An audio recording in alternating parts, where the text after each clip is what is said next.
What is up? What is up, everyone? Happy Thursday. It's Friday Eve. I hope everyone is having an amazing day, and I hope today is a positive day. Today, we have an episode of Number 30 from Tucker Carlson. And it's your favorite host, LD from LD TV. You can follow me here at LD003. That is my handle.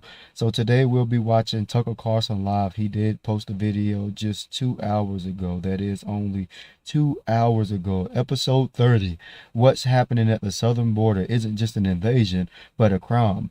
The politicians and NGOs responsible for it are criminals who should be punished accordingly. Now, Tucker Carlson, if you're not familiar, he used to be a newscaster or a news anchor for Fox News, and he left Fox News to become a newscaster, news anchor for himself, a complete independent, and has brought himself to the platform Twitter, which is now, well, formerly known Twitter, which is now X. I do a lot of reaction videos to Tucker Carlson. This is one of the things that I want to spend my time doing. Oh man, I'm just making sure I share as much as I possibly can that I do to make a difference in the world and to make a difference from within myself.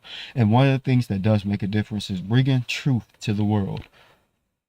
Now, with that being said, I'm not going to take up too much of your time. I'll be doing my live reaction video to Tucker Carlson. Nations are defined by the people who live in them. That is the most basic of all observations about the world. China is different from Barbados, and not just because of geography. Austria and Zimbabwe are both landlocked countries in the middle of large continents, but they are not the same. That's because their populations are different. If you have a country brimming with people who work hard, believe in Christianity and Western standards of fairness, and are willing therefore to settle their differences without violence, you will likely have a peaceful, prosperous nation. You will have Sweden 50 years ago, before millions of non-Swedes arrived. If, by contrast, you have a nation full of people, however friendly and cheerful they may be, who don't believe in any of that, who embrace tribalism rather than universal principles of justice, who think 40 hours a week is too much for a man to work, and who, for whatever reason, have low impulse control, then you will get a place like Congo, a country that has remained in a state of perpetual civil war since before most Americans were born. It's that simple. There's a reason the German sections of southern Brazil are affluent and orderly, while Amazonia is not. It's because of the people. This is obvious. No honest person denies it or has ever denied it. But in this moment of national madness that has gripped the United States, our leaders are pretending that none of it is true, although of course they know perfectly well that it is true. The result is a country, our country, that is changing faster than it ever has, but not through democratic means. Instead, by force, through waves of mass immigration that not a single American voted for. What's happening is a crime. It violates both federal law and the core precept of democracy, which is that citizens get to govern their own countries. This is election rigging on a mass scale, and it's fueled by anti-white racial hostility. That is not a guess. The people doing it say so out loud. They brag about it. They are criminals. They must be punished for what they have done. In the meantime, it's worth knowing exactly what they are doing. This was the scene at the so-called border at El Paso, Texas the other day. Oh man. That is crazy.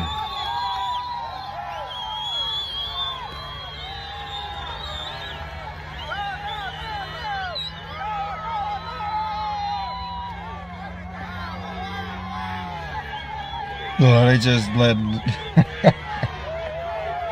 secure our border ASAP. That's your country man. being invaded.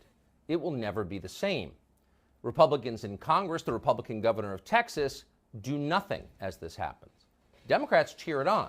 They know that America will soon be a one-party state, and they'll be in charge. Immigration is the reason. Todd Bensman joins us now from the border. He's a longtime journalist and the author of the Oh, Todd Benchman. I literally just ran across Todd Benchman on X and I read one of his links. I'm going to drop it in the bio below and in the video link. the new book, Overrun, How Joe Biden Unleashed the Greatest Border Crisis in American History. Todd, thanks so much for joining us. Where are you? I am in Piedras Negras, which is in Mexico, just across from Eagle Pass, Texas.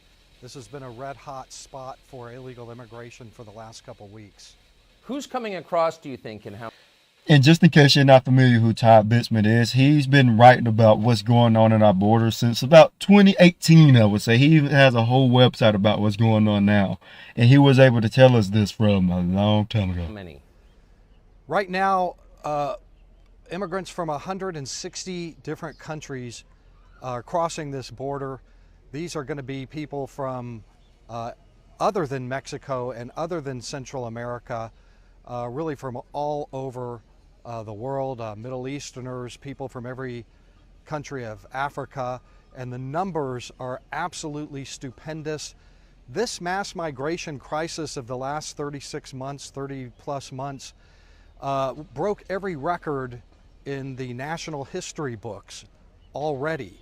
But now we're in a surge that is breaking all of those records. We're looking at, 14,000 apprehensions a day, 10,000, 11, 12,000 a day, where like 1,000 a day once upon a time a few years ago was considered a national emergency.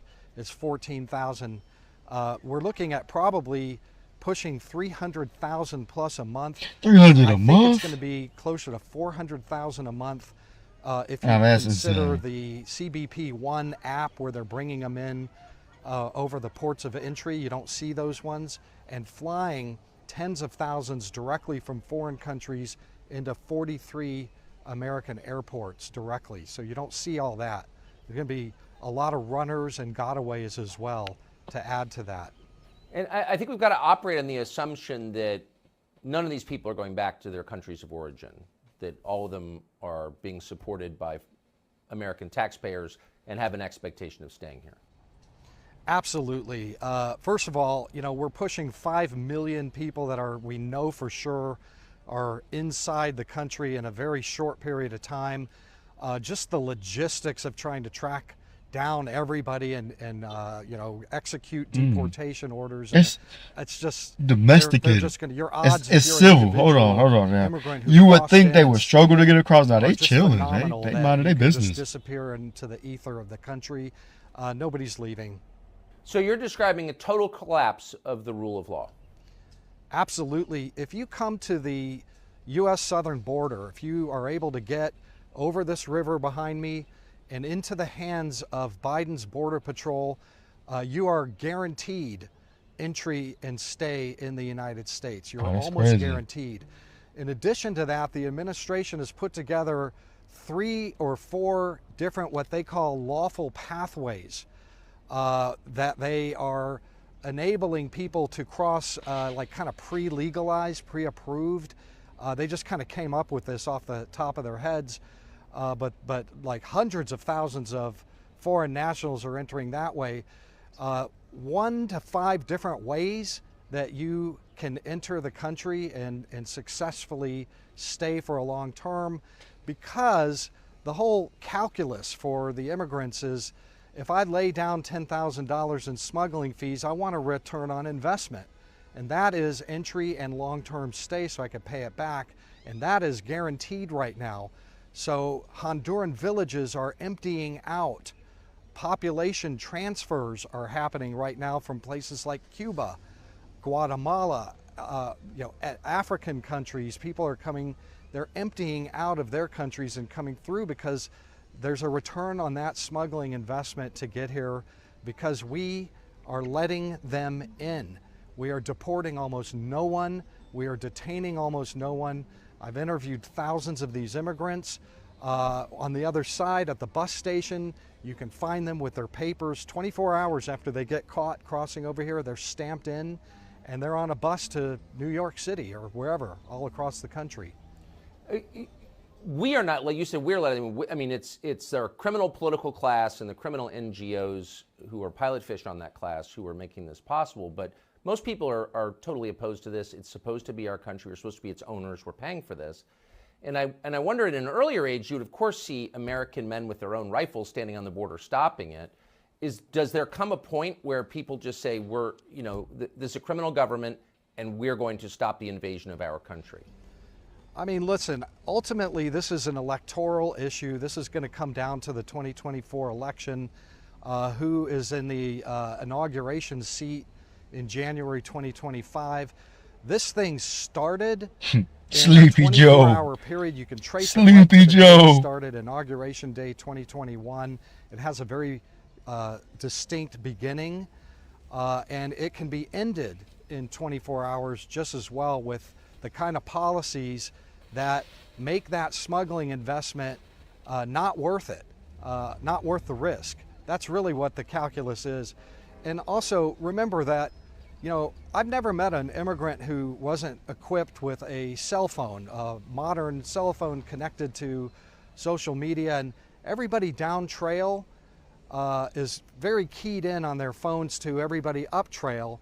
And when we as the U.S. government let them in, that immediately broadcasts to the entire world of aspiring immigrants, and that's when villages empty out, and that's what's happening right now. The only way to really stop this is with policies that take away the reward for laying your smuggling money down on the green felt. I mean, you're in Texas. I don't know if you live there full time, but you're certainly there a lot. When you visit Texas now, it's very obvious that the state has changed, and for the much worse. Litter everywhere. It's chaotic. The political balance is changing because the demographic balance is changing. Do people in Texas see this as an emergency, do you think? And if so, why is nobody doing anything about it? Yes, I do believe that. I mean, there is a dawning realization, not just in Texas, but in cities like Chicago and New York and Boston and Miami and everywhere else, where unfunded masses of people are suddenly showing up with, you know, nobody expected. We weren't budgeted for this. We don't have anywhere to put them. Well, pause this real quick. So anybody that's in these places, Boston, Miami, New York, Chicago, the bigger cities, do you see these people? Like, do you physically see these immigrants that's out there? I just want to know. And that is just getting going. You ain't seen nothing yet compared to what's coming. And in Texas, you know, you have the big cities. You know, obviously there are, tens of thousands, hundreds of thousands of people settling in those cities, and they're settling everywhere else too. And that's, you can't not notice it. The regular voter, the regular American, anybody, Democrats too, can't help but notice this as a big pocketbook issue, and some other issues too. This is transformative, what's happening. Yes. To the United States. If we've had 5 million, and that's an undercount, now we very well may have another 3 or 4 million by the end of the first Biden term. Yeah. So these are permanent changes, and again, this is, you know, the greatest crime ever perpetrated on the American people. Last question: since we saw the tragedy in Israel just a few days ago, tied directly to borders, immigration, the nature of the population, et cetera, et cetera. Is anybody concerned, anybody in the Biden administration or among the criminal NGOs making this possible, about combatants coming into our country? These seem like mostly men of war age to me. Is anyone saying anything about that? Well, last month I was invited to testify before the House Judiciary Committee on terrorist travel over the southern border. And in my testimony, I pointed out that, you know, we've had a record-breaking number of immigrants apprehended who are on the FBI's terrorism watch list already. Those are the ones we caught among 1.8 million that we never caught, estimated, and that's a low estimation. And I couldn't help but notice during my testimony that the Democratic side of the desk, the dais, they would withdraw and go into their cell phones and start looking at TikTok and Facebook, and they were not interested. Yeah. Almost kind of like the Israelis, maybe before this incredible, devastating attack by Hamas. There is a complacency, and I think by half of the country. Terrorist organizations are imaginative, just like we saw. And it's not a huge leap to consider that somebody might come in here through this completely collapsed southern border and go into a shopping mall or do something else at some point. Yeah. Well, if there was ever a reason to have a citizens militia, this is it, I would say. Todd Bensman, appreciate so much your reporting. Thank you for joining us. So just to restate, this is not organic, it's not an accident, it's not a natural disaster. Our country is being invaded because our political class welcomed, invited, and then abetted the invasion. Democrats are power-drunk nihilists. The Republicans elected to hold them in check are unfortunately dishonest cowards. It does not need to be this way. Dominik Czarczynski is a member of the European Parliament. He's from Poland, and he is unapologetically working to protect his country from radical demographic change, which nobody welcomes in any country on planet Earth. We thought it'd be interesting to talk to him now, and we're grateful that he's joining us. Dominik, thanks so much for coming on. Thank you very much for having me. So I want to just frame this for people who haven't been following it with a conversation that you had with a kind of bewildered interviewer. I believe this is Channel 4 in Great Britain. Here's how it unfolded. How many refugees has Poland taken? 0. And you're proud of that? If you are asking me, if you are asking me about Muslims illegal immigration, none. Not even one will come to Poland, not even one if it's illegal. We took over 2 million Ukrainians who are working, who are peaceful in Poland. We will not receive even one Muslim because this is what we promised. But I asked not about illegal immigrants, I asked about refugees. And Jean-Claude Juncker, the Commission President, says that you're racist. You sound proud of the fact that you haven't taken any refugees. Of course, because this is what our people are expecting from our government. That's number one. This is why our government was elected. But this is why Poland is so safe. This is the reason why we had not even one terrorist attack. Look at the streets in Poland, and we can be called populists, nationalists, racists. I don't care. I care about my family and about my country. That is so unbelievable. That woman, I don't know what the word for repulsive in Polish is, but she qualifies. Anyway, so, I just want to say I think it's the greatest exchange I've seen in a long time. She was surprised by the honest words. She was so surprised. So tell us about your thinking on this question. You don't seem embarrassed at all, God bless you. But why are you not embarrassed? Why are you not like everybody else in Europe? Because I'm proud. Because I love Poland, because I love my mother, my sister, my daughters, our daughters as a families, because we care about them, because we are not afraid to say no. Most of the spineless politicians, leftist politicians in here, in European Parliament, in Brussels, they are afraid. They want to be the part of this leftist way of thinking, flat, I would say. And Poland is completely different. I must say Poland is, I would say, the last stronghold of normality, Christianity, family values in Europe. Obviously, Hungary are doing good as well, but by the size, we are the ones who are very much attacked at the moment. So we are not afraid. We believe in Poland. We are skyrocketing. When you see the data from here, from Eurostat. Eurostat is an official body in European Parliament in here. By the Eurostat, Poland is the safest country in Europe. And the question is why?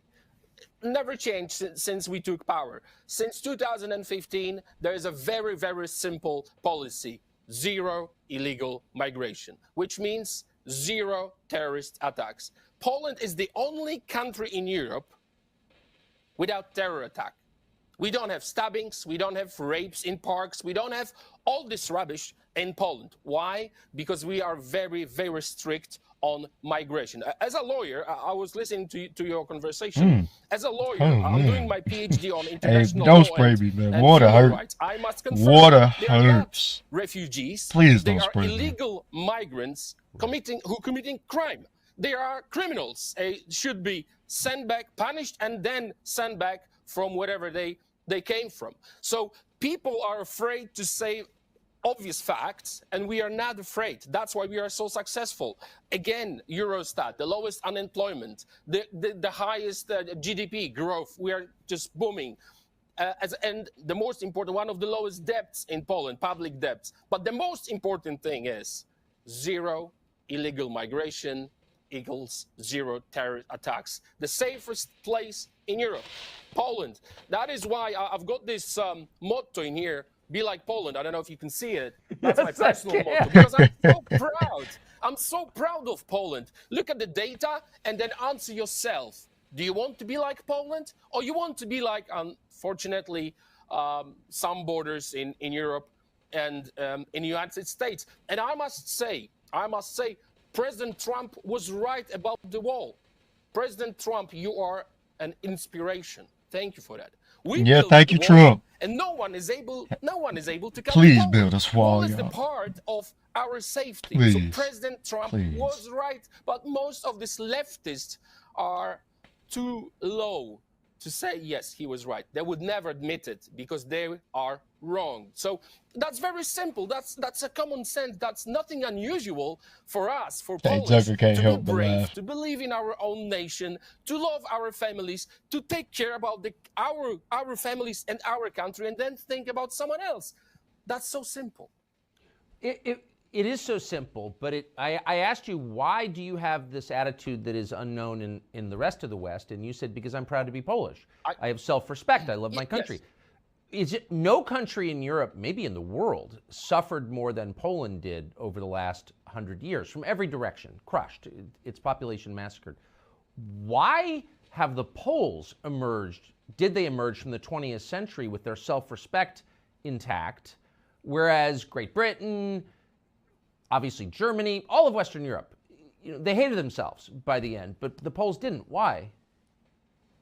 Because we suffered so much. You have to remember that Poland did not exist for 123 years. Yes. We were, because of the partitions, 123 years non-existence on the map, and our nation survived. Not only that, as you know, we were attacked on 1st of September 1939 by Germany. Yes. That's how the war started. Then 16 days later, on 17th, the same month, Russians attacked, and we were occupied after the war for 70 years by the Soviets. So we had to, once we freed our nation from the communism, we knew what the freedom is. We understood much better than others what it means to give up your freedom, to give up your land, to give up your culture. And now we are so homogenic society. We love it. We love our culture. We love our language. We love our food. We love our family values. We love everything what is about Poland, because this is our land. No one is taking it from us anymore, and no one will ever take anything from that. That's why we don't want any Wahhabists in Poland. They will not be let in. We don't want any jihadists. We don't want any Hamas supporters in Poland, or Hamas members. We know they're going to try to move throughout the world. So, as I said previously, and I keep repeating for years, not even one will come to Poland ever. I'm going to join you in Warsaw. Pause real quick. Just listen to how he speaks about Poland. Like, he truly loves Poland. They love their country. They love their land. I wish Americans could just stop fighting about everything else and say, hey, maybe we should love America this way. For dinner at some point. I can't control myself. Last question. Well, I'm going to. So, last question. What advice would you? So, in the United States, I know you're familiar with our system, but we have the Democratic Party effectively in charge of the government, but also industry runs our economy, unfortunately. And then we have this thing called the Republican Party, which is elected to push back and kind of keep them from going totally insane. They haven't done that because they're cowards. That's my view. What advice would you give Republican lawmakers now, a year out from an election, on this question of immigration? Be brave, or you will not exist. Be brave. Believe in what you think. Believe in your values. Believe in family. Don't talk about it. Do it. As I said, President Trump built the wall. Poland built the wall. We are safe. It's so simple. You have to believe in yourself and be strong. This is war. This is not a joke. This is war. Actually, what is happening at the border is a hybrid war, and the war needs soldiers. So behave like a man, be a soldier, be responsible, and fight. Then you have a chance to win. Dominic Czarczynski, that was an inspiring conversation, and I'm grateful that you joined us today. Thank you so much. I will see you. Thank you very much for having me. Thank you. Thank you. Oh man. Let me pause it right there. Go follow him at TuckerCarlson.com, man. Tucker Carlson is always bringing the best, I mean the best of the best content. I'm even going to send you a tweet right now. One day Tucker Carlson is going to respond. I'm going to send you a repost. Let's see. Tucker, listen, I really appreciate you. Thank you so much for everything that you do. I hope. Oh man, hold on.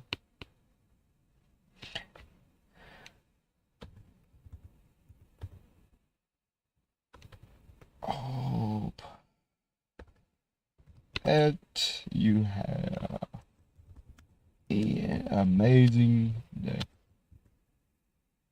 All right, so that's Tucker Carlson live. I will be, whatever episode 31 is, we're going to see prayers for Israel, prayers for Palestine, prayers for all the innocent people killed, prayers for America, because these are military age men that are coming in, as we see.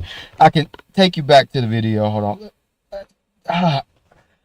Oh man, it's just mind-boggling that no one is concerned about the amount of people that are entering the border right now. Because who knows what anyone is planning, and we have no way to protect ourselves. And one thing that I can say to get through these tough times, the number one thing that you want to do is stay positive. That's the only way we're going to get through it. So for everyone, if you're having a bad day, I really hope it gets better, and tomorrow is going to be amazing. And I want to say, have yourself an amazing day. Don't let anyone mess it up. Now stay tuned. Take a look at what we have in our positive shop. There's something for each and every one of you. If you want it, we can get it. If you need it, we got it. Everything is there live in the positive shop.